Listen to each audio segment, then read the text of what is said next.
All right, let's talk about metacognitive therapy, MCT. This is a game changer for how you deal with your thoughts. You ever catch yourself stuck in an endless loop of overthinking? Feeling like your mind is just spinning the same worries over and over? Yeah, that's where MCT comes in. So, what is it? Metacognitive therapy is a psychological approach that focuses on how you think rather than what you think. And yes, that's a big difference.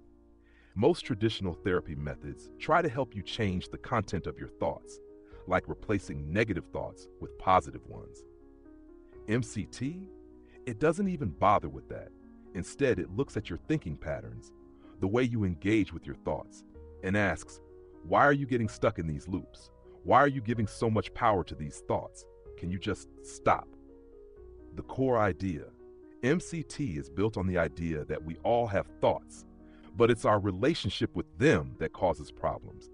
It's not the anxious thought that's the problem. It's the fact that you keep returning to it, analyzing it, trying to fix it, obsessing over it. That's called rumination. MCT teaches you to step back and say, oh, there's that thought again. Neat. Moving on. You don't engage. You don't fight it. You don't debate it. You just let it be.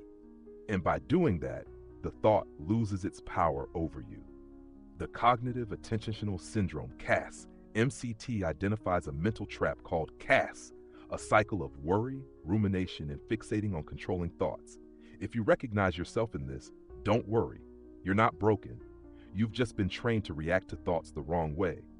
MCT teaches you how to break that cycle. Instead of, oh no, why am I thinking this? This must mean something is really wrong. I need to figure this out. MCT helps you say, that's just a thought. Doesn't mean anything. I don't need to engage with this. Moving on. Key takeaways.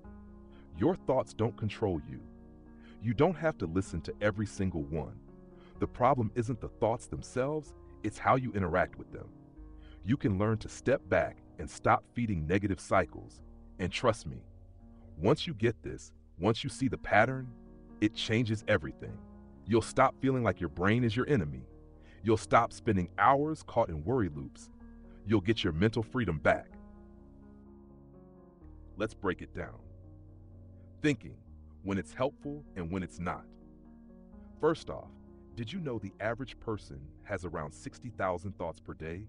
Yeah, 60,000. But here's the kicker. Most of them are automatic and repetitive. And here's the real mind bender. We're only consciously aware of a small fraction of them. Some researchers say it's around 5% or less. That means most of what's going on in your head happens without you even noticing. Now, not all thinking is bad. In fact, thinking is what allows us to plan, create, and solve problems. But there's a line, a point where thinking stops being useful and turns into a mental trap. When thinking is helpful when it leads to action, clarity, or understanding. Problem solving. You've got a flat tire. You think, okay, I need to spare a jack and maybe call for help. Boom, productive. Planning. You're organizing a trip. You think, where do I want to go? What's the budget? That's constructive thinking. Learning and reflection. You had a rough day. You take a moment to ask, what can I do differently next time? That's useful. In all these cases, thinking leads to a decision or an action. It moves you forward. It's a tool. When thinking is not helpful, thinking stops being helpful when it becomes excessive, repetitive, or just plain exhausting. Overanalyzing. You send a text and don't get a reply right away. Instead of moving on, you think, did I say something wrong? Maybe they're mad. Maybe they don't like me anymore. Now you're just torturing yourself. Worrying about the future. What if I mess up? What if I fail? What if they judge me? Notice how none of these thoughts actually solve anything. They just drain your energy. Rumination. Why did I do that? Why did they say that to me? I should have said something different. This is just replaying the past with no real benefit. In short, helpful thinking has a purpose. Unhelpful thinking just loops endlessly. How can you become aware of your thoughts? Since most of our thoughts happen automatically, we don't even notice when we're stuck in a mental trap. The key is awareness. Here's how you can train yourself. Pause and observe. Take 10 seconds right now. Just notice what thoughts are passing through your mind. You might be surprised. Label your thoughts.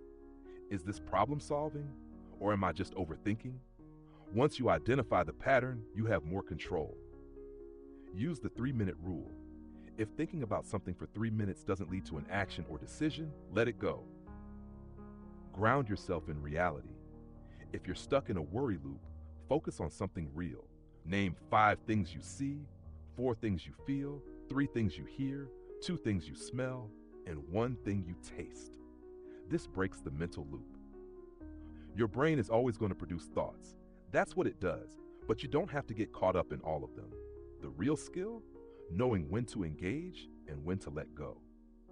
Next time you're stuck in a thought loop, ask yourself, is this actually helping me? Or am I just making myself miserable? And if it's the second one, let it go. You've got better things to do. Daily tasks to break the overthinking cycle. Your mind is constantly generating thoughts. Some are useful, most are just noise. The key to regaining control is building awareness into your daily routine, using small moments to check in with yourself, reset, and move forward. Here's how you do it. Hydration and thought awareness. Drink water, a lot of it. Not just because it's good for you, but because it forces you to take bathroom breaks. And every time you do, you have an opportunity to check in. Once you're done, take a minute and ask yourself, what was I thinking about just now? Was it helpful or just repetitive? Did I get stuck in a spiral without realizing it? Is this thought actually leading to action? Most of the time, we don't even notice we're overthinking, but these small check-ins will start to build your awareness. You'll catch yourself sooner, and the sooner you catch it, the easier it is to step out of the loop. The ruminating time slot. Most people try to stop negative thoughts by pushing them away. That never works. The more you resist a thought, the stronger it gets. So instead of fighting it, give it a place to exist. Pick a 30-minute window in the late afternoon or early evening. That's your official rumination time. If a worry pops up during the day, save it for that slot. If you feel the urge to analyze a situation to death, save it for that slot. And here's the rule. No writing anything down. If it's important, you'll remember it. If it wasn't, then it wasn't worth your time. What happens when you do this? You start to see how little of your mental chatter actually matters. Most of it fades on its own when you stop giving it constant attention. The pause and label technique. Whenever you feel a thought pulling you in, pause for a second. Instead of getting caught up in it, label it. This is worry. This is overanalyzing. This is me trying to predict the future. This is me replaying the past. That's it. No need to argue with it. No need to fix it. Just notice it for what it is. Why does this work? Because it creates distance. Instead of being lost in the thought, you're observing it. And once you do that, you have a choice. Do I want to engage with this or let it go? 9 times out of 10, you'll realize it's not worth your time. The next best action method. When you're stuck in a mental loop, it feels like you're doing something. You're analyzing, predicting, solving, except you're actually just spinning in place. The fastest way out? Move into action. Anytime you catch yourself overthinking, ask, what is the next best action I can take right now? It doesn't have to be big. If you're stuck on a work problem, write down one possible step forward. If you're overanalyzing a conversation, go do something completely unrelated, like making tea or stretching. If you're lost in thought, physically move. Walk, stand up, shake it off. Overthinking lives in the moment you take action, you break the loop. The let's see what happens approach. Most overthinking comes from trying to control the future. You run scenarios, predict outcomes, try to prepare for every possible thing that could go wrong. But here's a simple shift. Instead of needing to control everything, say, let's see what happens. Worried about a social event? Let's see what happens. Stressed about an upcoming meeting? Let's see what happens. Overanalyzing how someone responded to your text? Let's see what happens. This small change takes the pressure off. Instead of mentally rehearsing every possible outcome, you train yourself to be okay with not knowing. And in most cases, the thing you were stressing about turns out fine. How this all comes together. None of these techniques stop thoughts from appearing. That's not the goal. The goal is to change your relationship with those thoughts.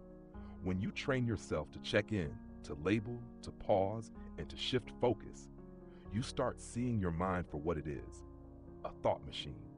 You don't have to believe every thought it produces. You don't have to get tangled up in every worry. You don't have to spend your life stuck in your head. You can choose what's worth your time and let go of the rest. And once you do, you'll feel lighter, clearer, and free. Links and more in the description. Go check it out.